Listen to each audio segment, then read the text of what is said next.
Dean Martin was halfway through That's Amore when he stopped singing. Not because he forgot the words, not because his voice failed.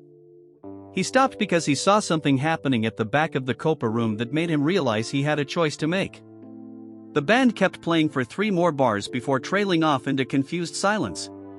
2,400 people looked at each other, uncertain.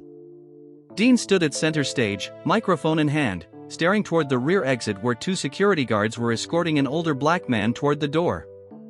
The man wasn't resisting, he was just leaving quietly the way he'd probably left 100 rooms before. And Dean Martin, the king of cool, the man who never let anything ruin a show, did something that would either end his career in Las Vegas or change it forever.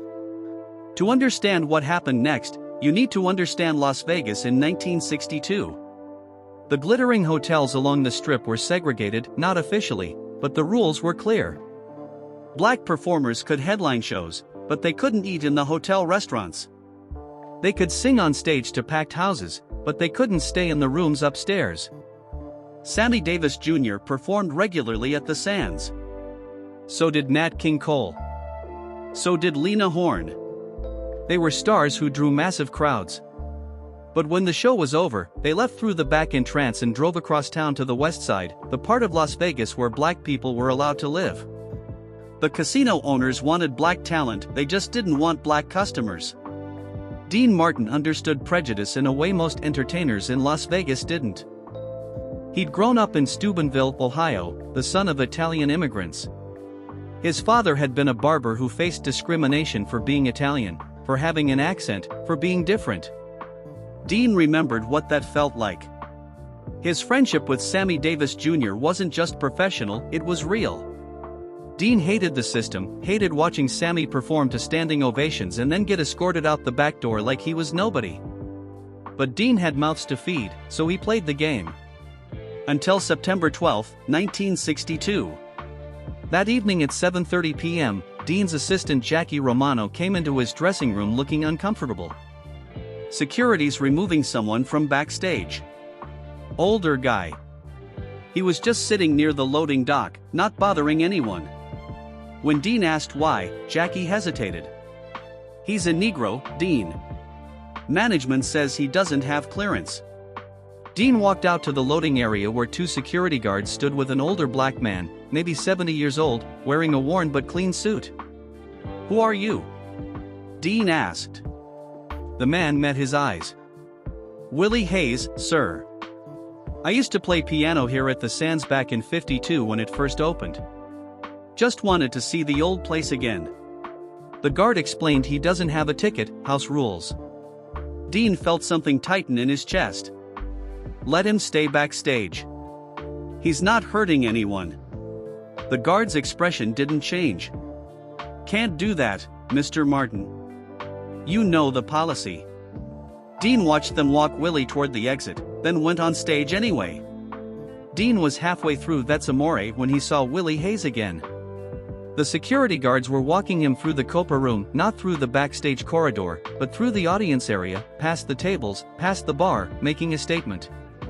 The audience didn't notice, but Dean noticed. His manager Herman Citron sent a note, "Finish the show. Don't make trouble." Dean looked at the note, then at Willie Hayes almost at the exit now, then at the audience.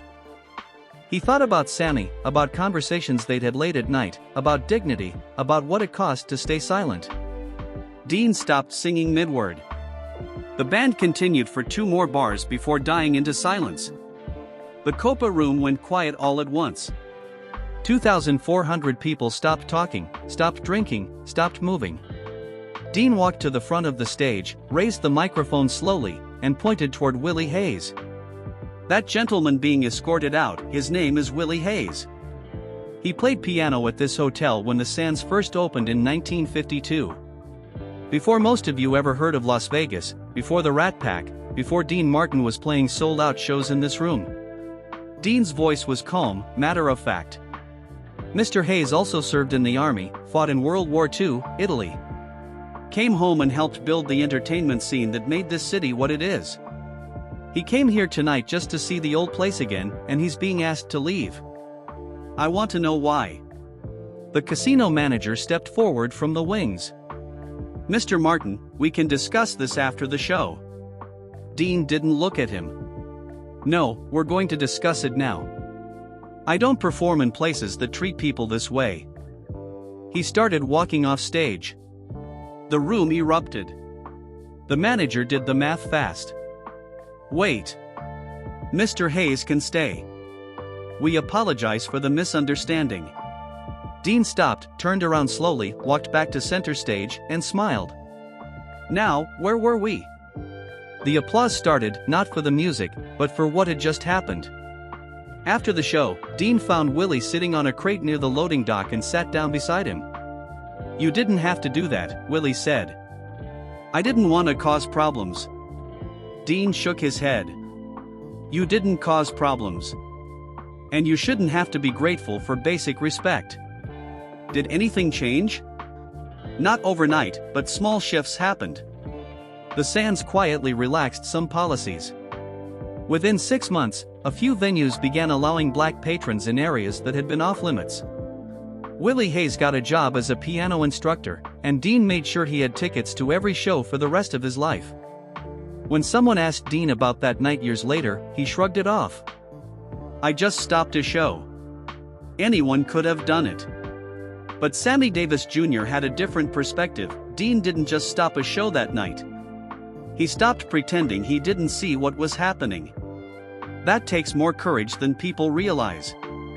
If this story moved you, hit that like button and subscribe to Hollywood Unseen.